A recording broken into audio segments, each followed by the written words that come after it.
Welcome, everyone, for joining us in our study of the patriarchs in Genesis chapters 12 through 50. We're getting to the close of our study. This is the second to last meeting that we will have on the book of Genesis. Of course, we're in the story of Joseph, who takes up the largest amount of any material that's recorded about one individual in the book from chapters 37 through 50. Of course, the patriarchs are Abraham, Isaac, and Jacob, but Joseph being Jacob's son, Joseph plays such a significant role in the formation of the nation by moving them to Egypt, where they can be isolated away from the Canaanites who would have intermarried with them and would have corrupted them. The Egyptians will have nothing to do with them, and of course, that will allow them then to grow into the mighty nation. So we're going to finish out with a little bit of chapter 47. There was a good break there, and I'll explain why as the slides come up. All of chapter 48, and then we're just going to start chapter 49. I'm trying to split the material. We'll cover down through Reuben, Simeon, and Levi, and Judah's a good place to end, so that we'll begin with him next week and the blessings of Jacob's son. All right, so verse 27 of chapter 47 says that Israel settled in Egypt. Particularly, it says Goshen. Again, I'll just remind you of the map. That's in the lower delta area of Egypt, as you can see on the inset map. Speak of Upper Egypt, where Thebes was. They ruled, the Egyptian pharaohs did. It's on down the Niles, we would say, into Africa, the continent of Africa. But the Nile Delta, of course, lower. That's why we call it Lower Egypt, because the water flows that way to the Mediterranean. And Goshen, you can see there, no one knows exactly where that is, except chapter 47:11 calls it the land of Ramses. And we do know some about that from the Egyptians. So it stands to reason that Goshen was in that region where Ramses is listed there. You can see Goshen, that's kind of in the faded gray in the back. But what I want you to note about this is that at verse 27 it says that Israel was fruitful and multiplied greatly. Of course, they will be a mighty nation. 600,000 fighting men will leave 400 years later after this. When they come out in the Exodus, and that's not counting the old men, the boys that are too young to count, then all of the women, whatever age. And so upwards of 2-3 million, maybe even more people were in that area. So you can imagine how much they would be fruitful and multiply. Contrast that, though, with the previous section we just studied in the verses right before this and the condition of the Egyptians. So think about that contrast. God is blessing, making fruitful the Israelites, but it's the Egyptians that are having to sell themselves out to Pharaoh, in which Pharaoh's power grows mighty because of what Joseph puts into effect. All right, we're told that Jacob lived in Egypt for another 17 years, and that was a question that I asked you. And I asked you to think about the significance of that. How long was Joseph with Jacob? Remember that he's 17 years old when he's sold into captivity. So he's with Jacob in the beginning of his life for 17 years, and then he's at the end of his life with his father Jacob for 17 years. And you could say, well, that's just coincidence, and that may be right, but the Bible often balances things, completes things. Numbers are significant, they're important. And it could well be that that's just a sort of a bookend of the story of Joseph, that he was with his father as much in the beginning as he was finally at the end of his life.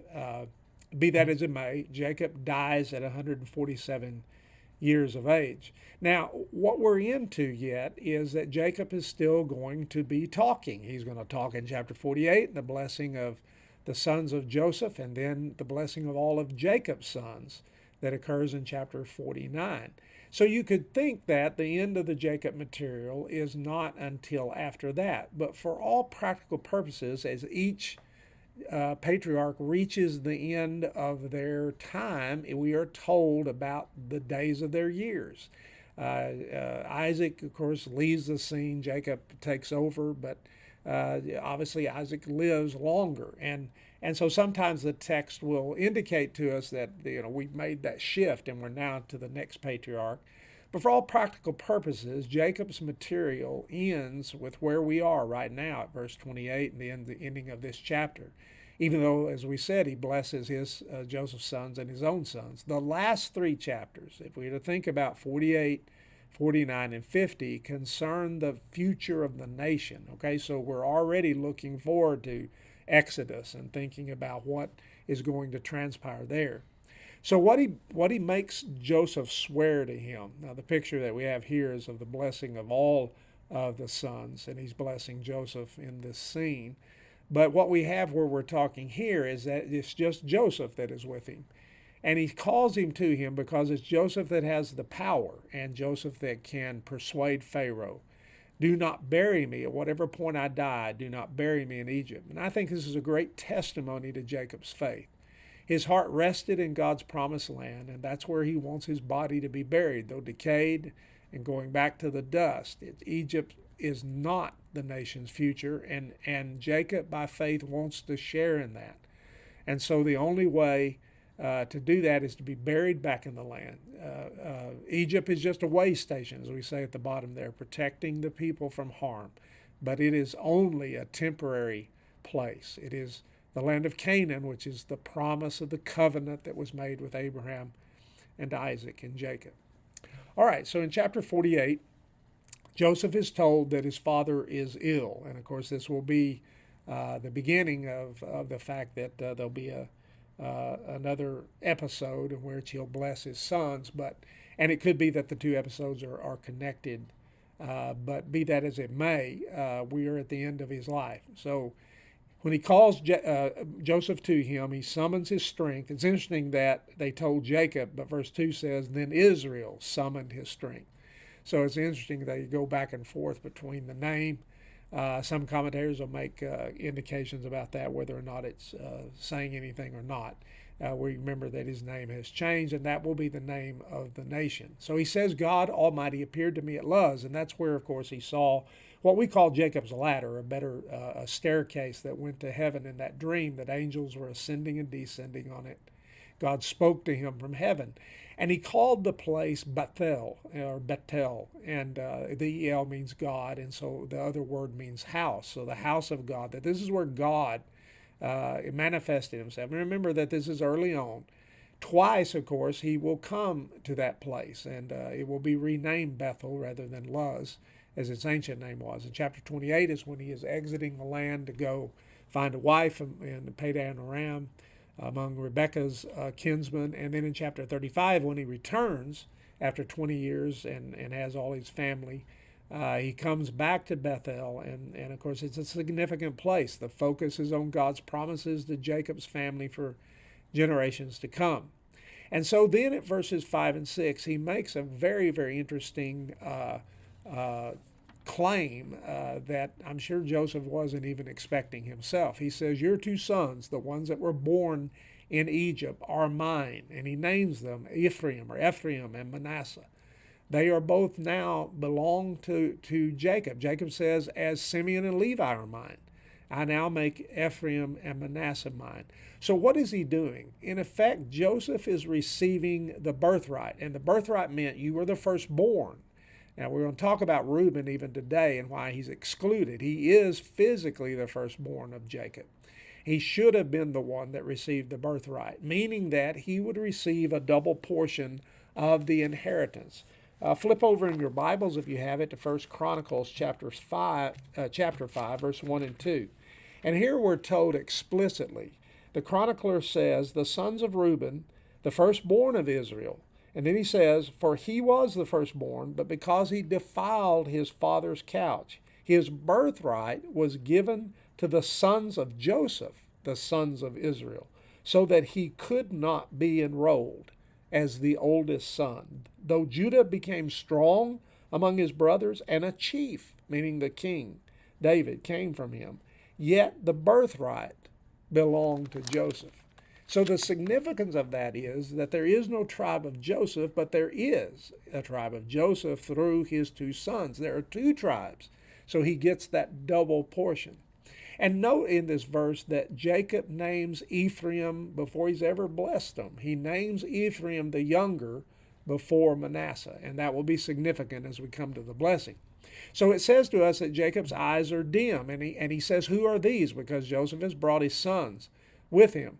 And it could be that Jacob's failing eyesight, he did not recognize them. Or it could be that this is sort of significant language of an adoption ritual. And there are reasons to think that that's what's going on because of what it says about Joseph, that Joseph took them from his knees. And we'll talk about what that means in a minute. At verse 9, he tells Joseph, "Bring them to me that I may bless them." The idea of blessing runs strong in the story of Jacob.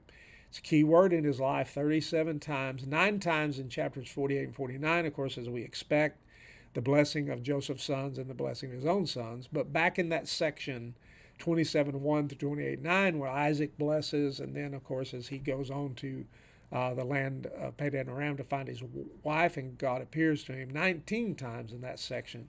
The term bless is used of Jacob.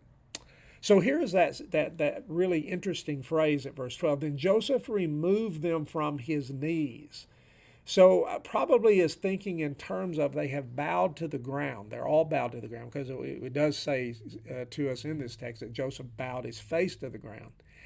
And there are many commentators that will suggest that this was a ritual gesture of adoption. In other words, as Jacob is saying they are mine, maybe at that point, and even as they came in, they may have bowed before him as the father, the head of the family, and therefore to be significantly respected. But here, that very significant thing that's taking place, that instead of Asenath giving birth to Ephraim and Manasseh, in effect, Jacob is, because Jacob is taking them as his own, not as grandsons, but as sons that will actually be the names of the tribe. Now, the picture shows these as boys. I mean, these could be lads of 11, 12, 13 years old. Who knows the picture? They're not 20-year-old men. But by this time, Ephraim and Manasseh are probably approximately that old. I mean, we've reached the end of Jacob's time. 17 years he was in Egypt. Somewhere right before that, Manasseh and Ephraim are born before the years of the famine. So it could be they're even older than 20 years. But nonetheless, I think it's significant to point out that they literally are grown men. At verse 13, the idea of right hand is indicated to us, and I think that's important to us. The verse says, "And Joseph took them both, Ephraim in his right hand toward Israel's left hand, and Manasseh in his left hand," and here's the important, "toward Israel's right hand." Now, why is that? Why the right hand? Well, the right hand, and sorry, all you lefties, in the Bible is the symbol of strength and honor and power and glory. Now, I've given you several verses there, and I think I gave them to you in the questions. A couple of them we can reference. When you look at, for instance, Acts 2:33, it talks about God raising Jesus to the throne. I mean, he's ascended to heaven. He's at the right hand of God. Remember, that's the honored place. Solomon, when he made, I didn't even give this reference, when Bathsheba, his mother, came into him on one occasion, remember that he got up and bowed before her as one would do to their parents. And then he set her on his right hand. The right hand then is that place of honor and glory, strength and power. God in Exodus 15:6 speaks of his right hand, often the hand that most would use for striking with a sword or in battle. And so that's the significance of it. That's why Joseph wants to move Manasseh, the oldest, toward Israel's right hand. So note that care in the text.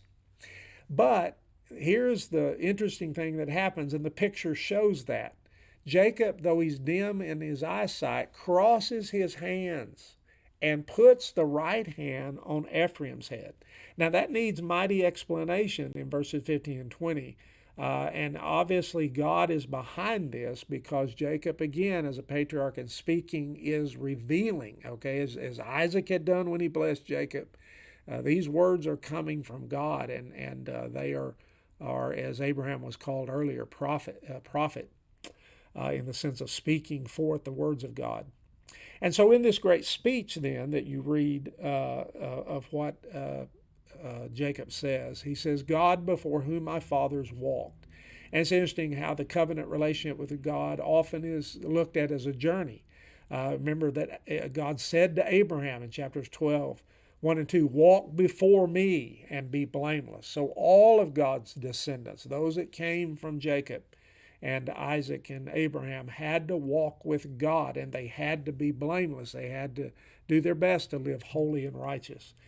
He speaks of God in verse 15 as being my shepherd. And this is the first time in the Bible that this reference is used of God as a shepherd of his people, though that mighty concept of God shepherding his people is used often. Of course, we know Psalms 23, Psalms 81, Isaiah 40, that great chapter that talks about God leading his people back from Babylonian captivity, back to the land that he would give them, and talks about how he would not hasten them along if they were ewes that were pregnant or little ones, how God cares for his people like a shepherd does for sheep.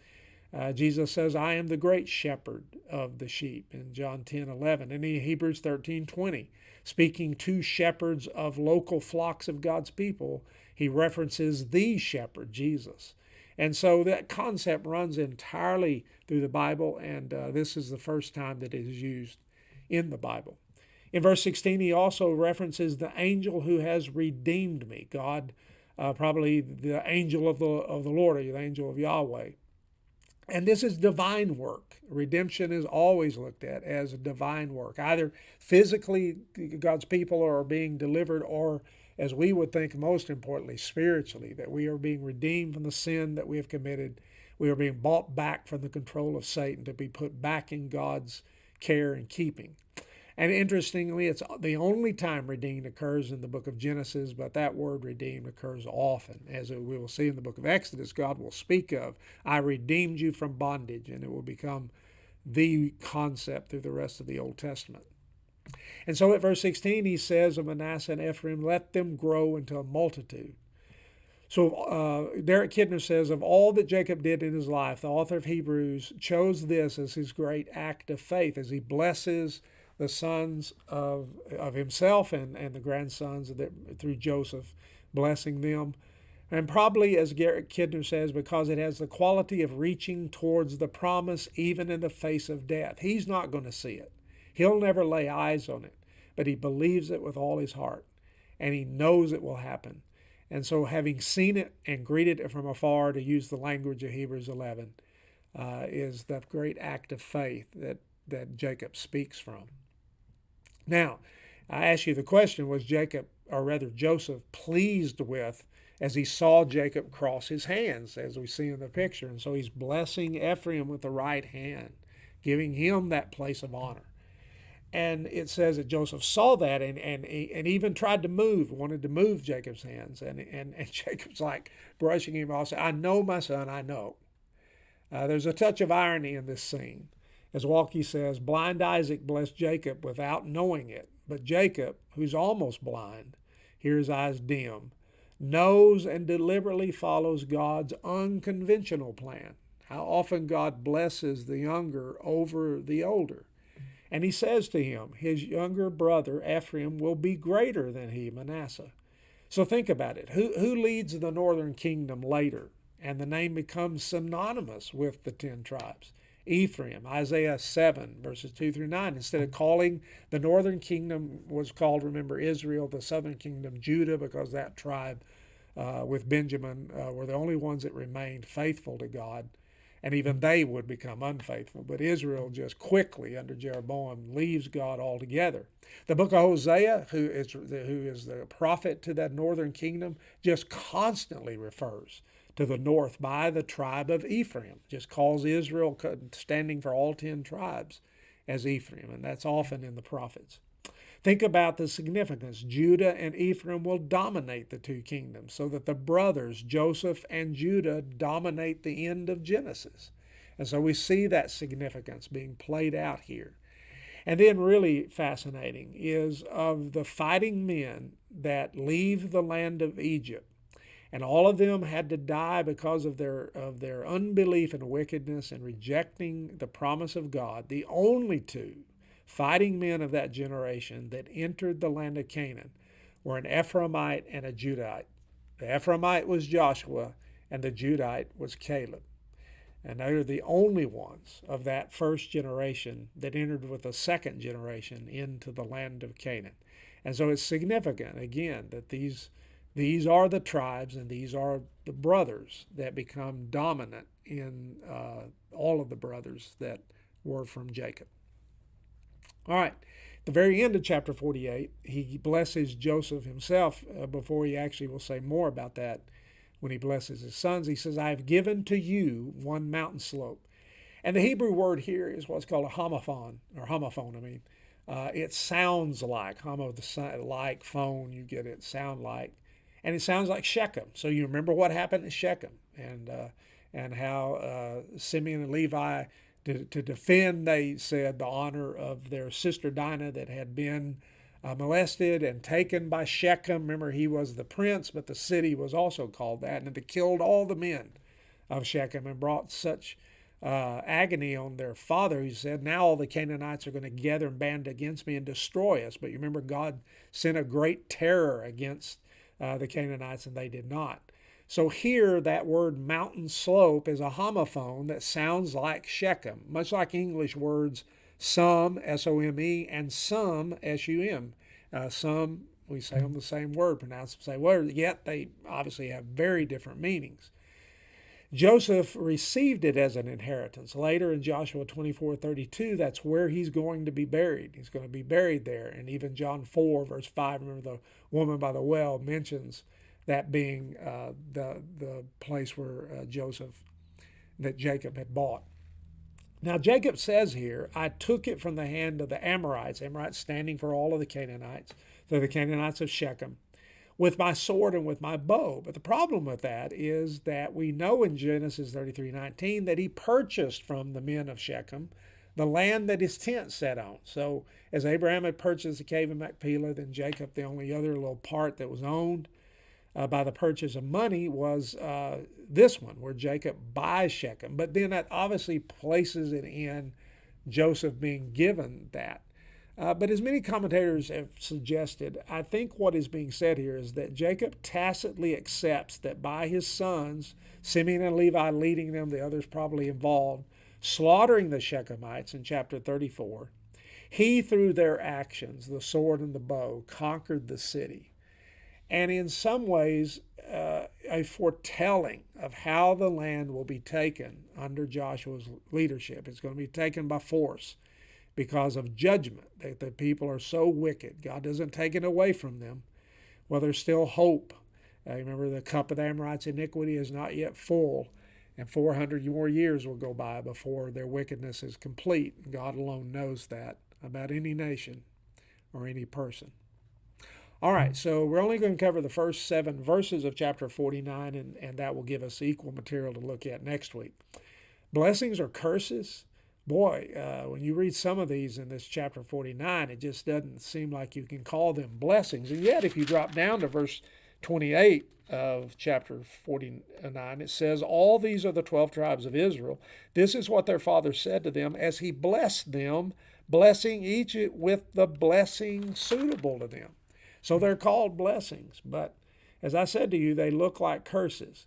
But the reason that even though they are harsh criticisms of the sons that deserved it, none are excluded from receiving tribal allotments of land, except, of course, Levi, and then he later inherits Yahweh, and we'll explain that in the part we talk about in Levi in a minute. So, indeed, they were blessed. Now, I think one of the problems with trying to pinpoint, we will be able to tell some of that about Reuben, Simeon, and Levi today. And once in a while, we'll see it with another brother in Judah's case, in Joseph's case. Another will say they dwell by the sea, and that will be obviously where they inherit. But some of it is just, as one man said, you're going to get a big headache if you try to find the exact fulfillment of that in the historical accounts. It's just difficult with some of them, and I think we're not intended to see that. They may have understood much more, and maybe things will come as archaeological things are found. Maybe some of that will be even become plainer to us. But I'm going to tell you, the guy was right that said you'll get a big fat headache trying to make all of this fit about each son. Of Judah and the nation, I think, is very significant. And that is, of course, that the blessing to Judah and passing over Reuben's the first, then Simeon would have been the next, and Levi the third, but they're all passed over for reasons that we're about to examine. That Judah becomes the ruler. And as we see, chapters 34 through 49 are recorded, I think, to indicate that to us. Why does Judah become the one, and therefore King David and the line of the kings that God selected are always in Judah, none that are in the north. They all are opposed to God, do not follow him, in one way or another, walked in the ways of Jeroboam the son of Nebat, sinned even more and more as Ahab did. Judah strayed, to go back to the book of Genesis, but he returned, and we've already examined that. But the others apparently did not. And Judah's leadership will be vital to the nation's growth. And we saw how Jacob sent Judah ahead, and it's Judah that takes the lead, as we saw in the story with the brothers as they met Joseph. And so the messianic purpose of Genesis, as we should always think about the messianic purpose of books in the Old Testament, the first is to see that Seth and Isaac and Jacob and Judah, the line through which the Messiah comes, are not the firstborn sons.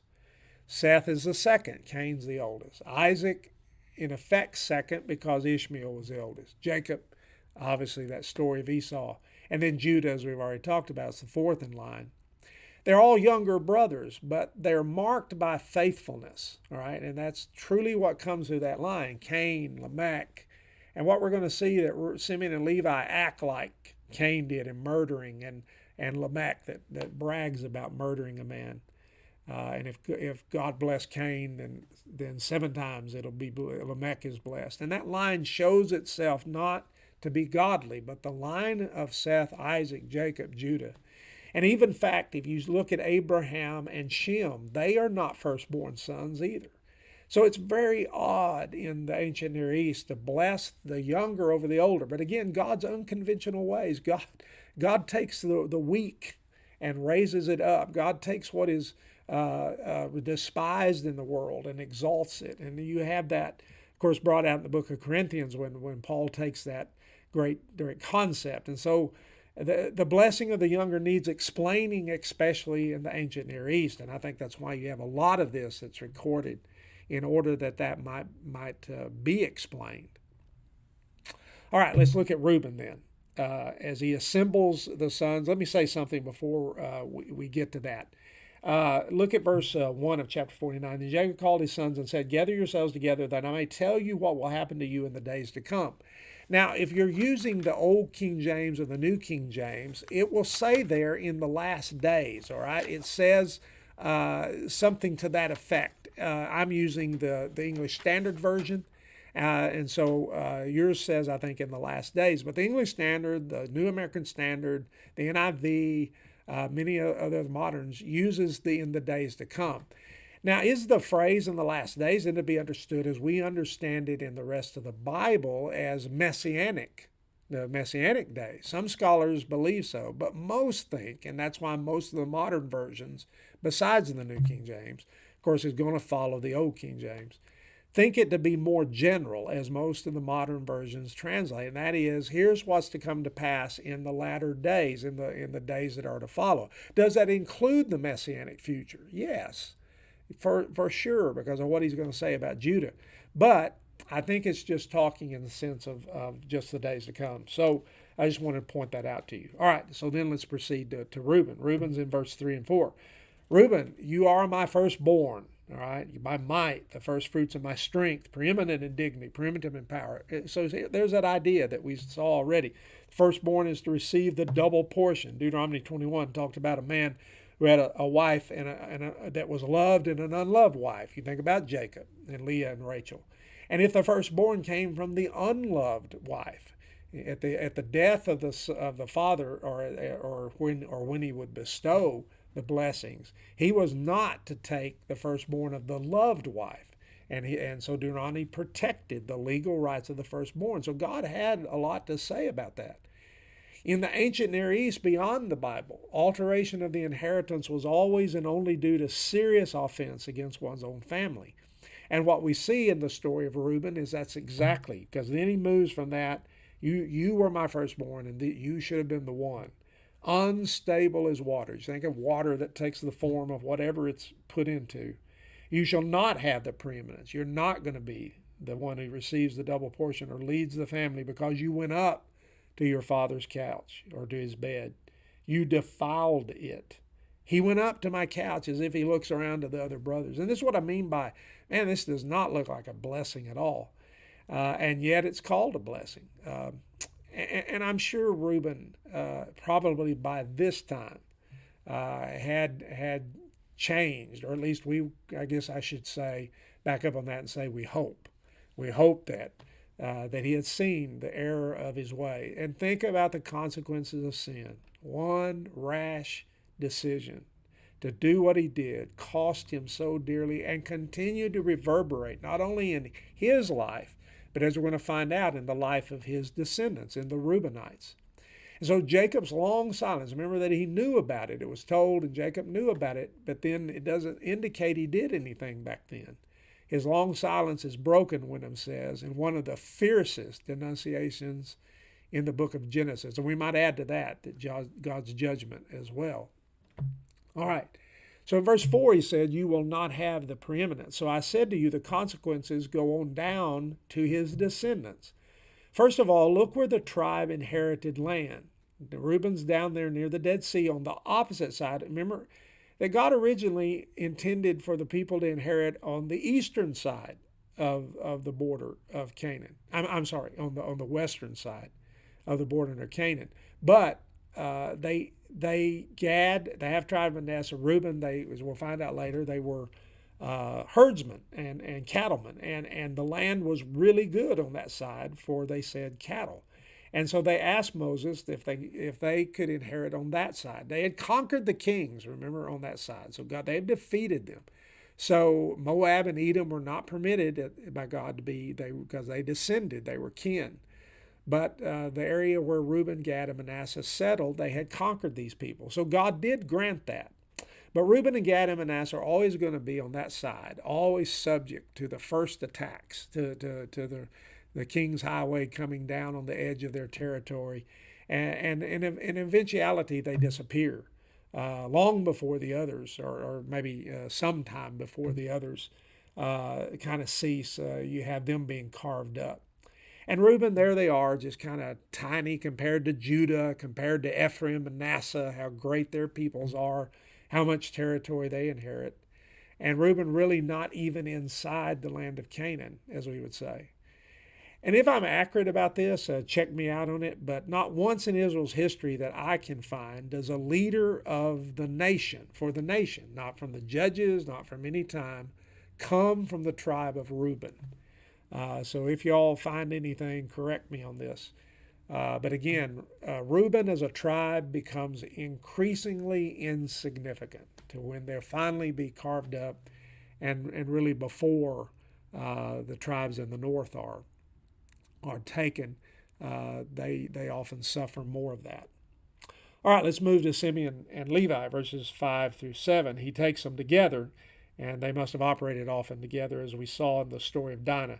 Simeon and Levi are brothers. Weapons of violence are their swords. Let my soul come not into their counsel. O my glory, be not joined to their company. For in their anger they killed men.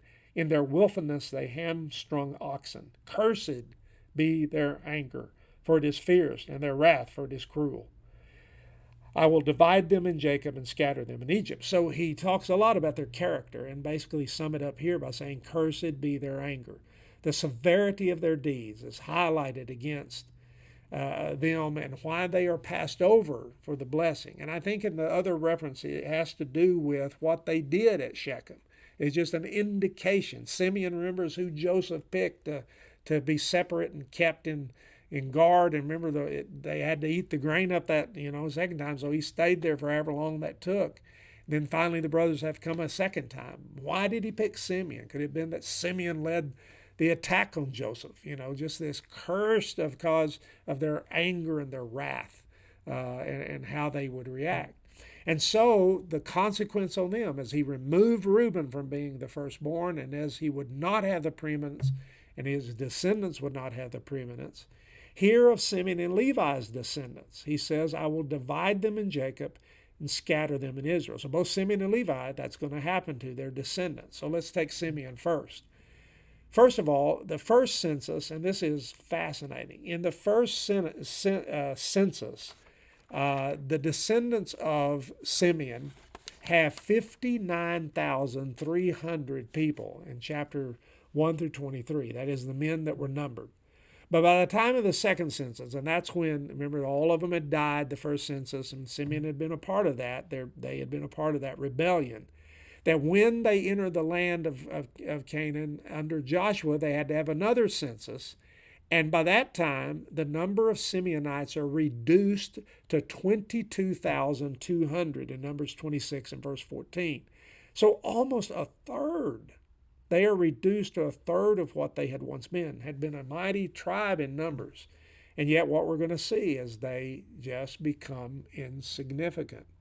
They inherit, which is just very odd, not inside their own boundaries, but they inherit, number 3 down there, inside Judah, Joshua 19:1. And it's not long before you don't ever even read of the Simeonites. You don't even see that area marked in later maps when you have Judah, and especially in the northern kingdom. When that happens, it's just Judah. And Simeon just seems to disappear. In fact, it's very telling that when Moses blesses the tribes as they're about to enter the land, in Deuteronomy 33, before he dies, of all, I mean, he mentions every other brother, every other tribe, not Simeon. Simeon is just left out. I mean, go look at chapter 33 of Deuteronomy. It's fascinating because it just seems to be a playing out of this prophecy, basically, of a blessing. And again, it seems not to be a blessing, but it's called that, and we've seen already. Again, each tribe is going to inherit, so they're not excluded from the inheritance, but they share in the character of their father. And because of that, it seems that these judgments go on down. And then take Levi. Levi again, I will divide them in Jacob and scatter them in Israel. So Levi will become a prominent tribe because of Aaron, and the Levites will see to the tabernacle, and Aaron and his sons that descend from Levi, their father, their ancient father, will obviously be the ones that are priests. But the tribe of Levi will be granted no land. They will be given 48 cities that are scattered throughout the other 11 tribes. So Joshua 21 in the map you can see there indicates that. And I thought this was a great map because it just does it by dots. Judah down there, see, and Simeon have the most dots, meaning cities. So if you were to count up all of those dots, there are 48 Levitical cities that are scattered throughout the land of Canaan, even on the other side.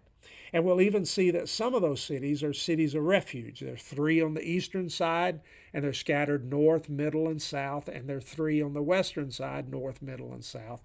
You can read about that in other accounts. But again, they are scattered. They're just as was prophesied here. He will scatter them. And they will not inherit land because their inheritance would become Yahweh because they were chosen. Deuteronomy 10, verse 9, Deuteronomy 18, 1, 2, a couple of examples that talk about that. All right, that's our study today. We'll pick up with Judah because it's a good place to pick up with the blessing that will come to him.